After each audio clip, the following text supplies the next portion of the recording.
Restart ang computer.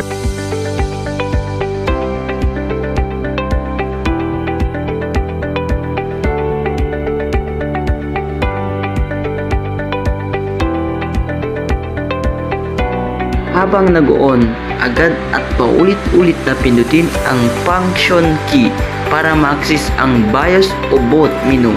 Ang karaniwan key ay F2 pero depende sa computer.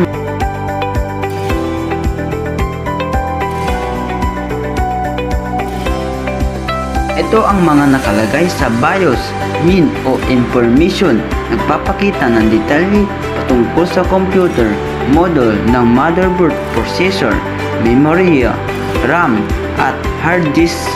Maaari mong i-adjust ang pesta at oras ng system. Boot order priority. Tinuturo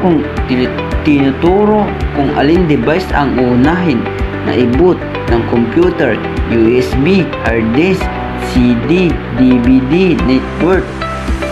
Secure boot. Pinoprotektahan ang system mula sa hindi autorisadong bootable media.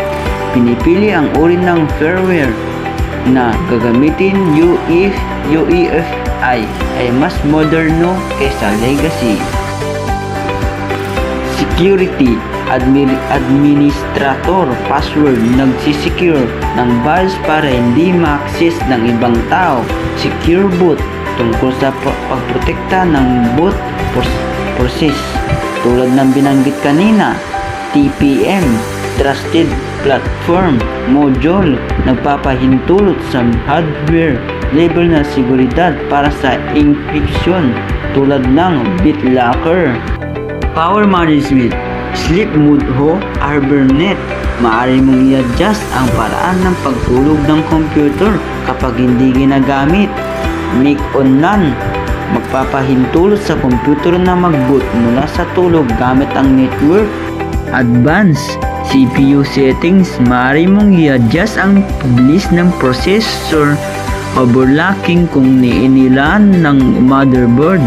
Memory settings, maaari